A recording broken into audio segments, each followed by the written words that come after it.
Social मीडियावर सतत troll होणाऱ्या सेलिब्रिटींमध्ये नेहा कक्कर देखील असते. गायिका नेहा कक्कर या ना त्या कारणामुळे सोशल मीडियावर चर्चेत असते. नेहा आता पुन्हा एकदा ट्रोलर्सच्या निशाण्यावर आली आहे. कारण ठरलंय तिचं नुकतंच रिलीज झालेला लॉलीपॉप हा म्युझिक अल्बम. नेहा कक्कर ही तिच्या गाण्यांमुळे नेहमीच चर्चेत असते.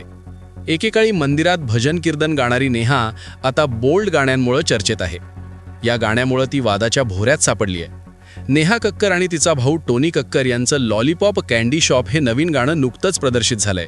हे गाणे प्रदर्शित होताच सोशल मीडियावर नेहावर टीकेचा भडीमार होत असून तिला प्रचंड ट्रोल केलं जात आहे.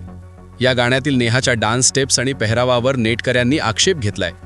अनेक युजर्सच्या मते गाण्यातील डान्स स्टेप्स अत्यंत अश्लील आणि वल्गर आहेत.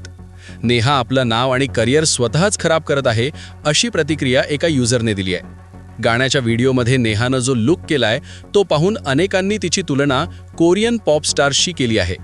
नेहा कोरियन क्वीन बनण्याचा अयशस्वी प्रयत्न करत आहे, अशा शब्दांत तिला ट्रोल करण्यात आला आहे.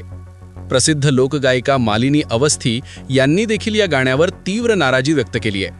त्यांनी सोशल मीडियाच्या माध्यमातून सोनी टीव्हीला प्रश्न विचारला की अशा गायिकेला तुम्ही कोणत्या आधारावर इंडियन आयडॉल सारख्या शोजमध्ये जज म्हणून ठेवता. दुसरीकडं गाण्याचा संगीतकार आणि गायक नेहाचा भाऊ टोनी कक्कर यानं या ट्रोलिंगवर भाष्य केलं. हे पॉप म्युझिक आहे आणि अशा गाण्यांना ट्रोलिंग होणारच, पण या गाण्यांतून जो पैसा मिळतो त्यातूनच आम्हाला अर्थपूर्ण गाणी बनवण्यासाठी भांडवल मिळते, असं त्यानं म्हटलंय.